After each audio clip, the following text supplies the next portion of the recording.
Welcome to World Recap, the news station with the mission of recapping everything that happened last week. And dear God, what a week. This has been a week filled with troubling news story after troubling news story. And I was initially not going to do an episode this week, but the more I see this stuff on social media, the more I feel like I have to get these thoughts off my chest. And hopefully someone watching this can feel comfortable to have an open conversation on some really sad and scary things. Anyways, I'm your host, William D. Evans, and let's jump into last week. Let's start things off a little light to ease everyone with the movie that's playing at the Bjorn Cinema this Tuesday, Weapons. Now, this is a movie I've seen so much hype and praise for, and I can't blame them since this was also my most anticipated movie of this year. Weapons is about 17 kids in a class who at 2:17 a.m. all Naruto run out of their homes and into, Twongate? The movie jumps between various perspectives, and it works sometimes. There are definitely various perspectives that I don't really think fit in with the narrative that well. I really liked Archer, the conservative father, but someone like James, the Skeet, not that much. I also really wish the film had more ties to its themes, since I get that the metaphor for this film is more or less the aftermath of a school shooting, but I feel like there could have been more done for the casual audience to make that connection. But playing next Friday is The Conjuring Last Rites. I might go see that one. Next up, Wednesday concluded its second season recently, and people are still hungry for more. And Netflix is delivering, not only with a third season to Wednesday, but also a spin-off surrounding the character of Uncle Fester. Now, this could be interesting. Now, I've never seen Wednesday myself. That's something I'm gonna have to get onto, but I've seen this idea of what this Fester series could be.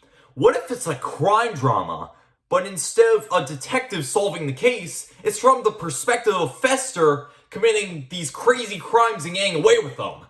That would be very cool. Next up, want to hear a story about misinformation? So Beast Boy from Teen Titans, we all know and love him. And his voice actor, Greg Sipes, has brung him to life for over 20 years. So it's shocking that Greg was let go from the role on Valentine's Day this year. The rumor was that he was fired because of his Parkinson's diagnosis, but Warner Bros. Has denied the statement, saying that he was let go for creative or performative concerns. And on top of that, Warner's getting him back to voice a different character in an upcoming project. So, in conclusion, this was a news story that got way too out of hand. Next up into the video game space, a Nintendo Direct happened this Friday. I watched it, and I did like a bunch of the stuff shown on screen. Though I was kind of disappointed with the low level of content being shown. Cool stuff that I'm going to be talking about when those things eventually release. But I'm here to talk about the one thing and one thing only. The Super Mario Galaxy movie. I did not expect this movie to adapt the Super Mario Galaxy games. But here we are now. The trailer looked so beautiful, and I have no real complaints. Apart from giving Luma's mouth now. But anyways, after that bombshell, Nintendo announced that Super Mario Galaxy 1 and 2 would be remastered for Nintendo Switch. It's cool that they're doing this, but I can already play Galaxy 1 on Switch through 3D All-Stars, so this isn't really that interesting for me. But the new pages in Rosalina's storybook were not something I was expecting, and the amiibo look so good. I'm right now playing through Galaxy 1 right now through 3D All-Stars, It's really good so far, and I can see why that this is the game they're adapting. There's just so much, like, cool things within it. And speaking of cool things, new Marvel Rivals season dropped. This one being a lot cooler and, like, being a really cool treat. That came off so wrong. The new hero that dropped was Angela, a character that I had no idea who she was before Marvel Rivals. But looking into the character, Angela has a lot of stuff I find really interesting. She's kind of like a Marvel take on Wonder Woman, with a bit more muscle and wings, and I like that. She's also a real pain to fight off in battle. Like, there are certain rules you must follow with game design. One being to not give your tanks the ability of flight. And the battle pass.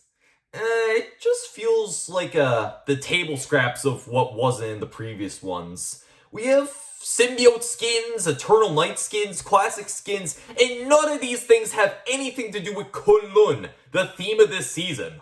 So yeah, a season with questionable decisions, but off to a pretty good start.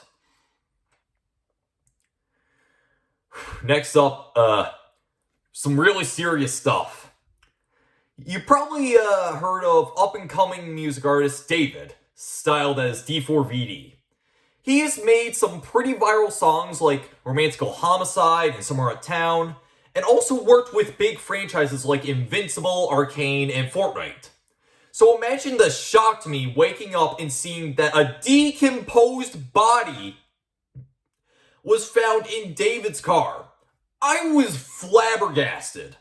This case is still ongoing, but the evidence is still there for a small chance that David might have actually killed a man. And what shocks me more is that people online are more upset over the fact that we might no longer get a David icon skin in Fortnite instead of, I don't know, the fact he might have maybe killed a man. Like, I just hope he's innocent. Like, I've heard, like, Jason the Ween come to, his defense, so I hope that, Jason the Ween's right. Now over to, more positive news. Over the past few weeks, I've been really getting into gorillas. Ever since they got put into Fortnite as the current festival headliners, let's just say a new autistic hyperfixation has been born. I have listened to a bunch of their music, like On Melancholy Hill is such a relaxing song, and they announced that their next phase, as they call their eras, The Mountain. A new album is coming next March, and they already showed off one of the songs for this album, The Happy Dictator. And I'm over here just really excited about this. Like, March cannot come soon enough. Hold on. Now, this is where we get into some of the more serious discussions, so please be advised with caution. A big heartbreaking story I found out was that NBA player Nas Reed's sister, Toraya Reed, where she was found dead in her apartment this September 6th. Police suspect it was her boyfriend's doing, but I'm not so sure about it from the investigating I did myself. The case is still ongoing, and it's some real heartbreaking stuff. Like, my heart goes out to Nas because I cannot imagine what kind of loss, like, this does to a man. On to the more positive and optimistic side of things. Mary Brown's did something really amazing last week. They had this thing where they were giving 50% of all batter box sales made that Friday to the Canadian Red Cross, who are relieving the wildfires that were going around Newfoundland this summer. Absolutely incredible of them. And absolutely incredible to everyone that contributed. Like, really. My dad spent 2 hours in line just to get a batter box. That's how packed the Mary Brown's line was in Marystown this week. Now, this one absolutely riles me up the most. The whole Charlie Kirk situation. Where do I even begin? This is a news story that just riles me up in multiple ways. For those who somehow are not aware, Charlie Kirk was a moderate conservative who went around college campuses and debated people. And on September 10th, he was assassinated in front of a whole group of people. Sadly, Charlie succumbed to his injuries and passed on 20 minutes later. This should go without saying, but no one deserves to die because of their political opinion. And Charlie Kirk, despite me having multiple problems with him and disagreeing with a ton of the things he said, did not deserve that fate. This, to me, should feel like a sky is blue or water is wet statement. Such an obvious fact. But the public reaction is something that makes me even angrier. There's the extreme left that's like, well, I'm glad he's dead. He did support Gaza. And then there's the extreme right over here saying, you see them people praising his death. That's the entirety of the left and they must be killed.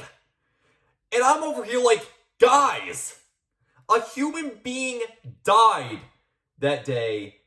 And we should be sending our prayers to his wife who has just been widowed and his innocent kids who now have to grow up without a father. The Angry Asian made a fantastic video about this whole situation and everything. Like, everything I want to say, like he said, far better than I could. So I definitely suggest you check his video out. So lastly, best wishes to all the loved ones who are deeply missing him right now. Like, I can't imagine, like, what you're going through. Such a shocking event. And at the same time as Charlie Kirk's tragedy was going down, a shooter went into Evergreen High School in Colorado and left 2 kids in critical condition before taking his own life. If Charlie's death was not enough proof that the states need stricter gun laws, this sure as hell should be. It's thanks to guns that 2 innocent kids are now badly injured, and it's thanks to these not-so-strict laws that the shooter was able to get a hold of these firearms. So yeah, my heart also goes out to these families affected because this is something that should have never happened.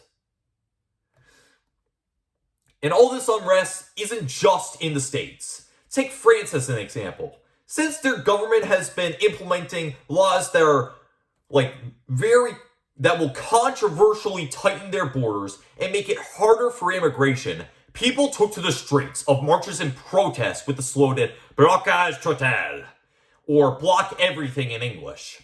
And since the police were cracking down on these protests, they've gotten very violent. Just looking at the videos, it's like seeing war in front of your very eyes. It's not pretty. And hold on to your horses because Nepal is also rioting very hard.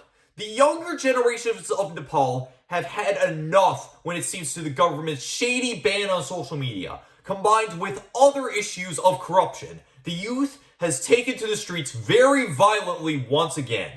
And it has gotten very bad. Buildings are being set on fire, and there are probably many deaths due to these incidents. But the good news is that the Prime Minister resigned and social media is back. So good job, Nepal.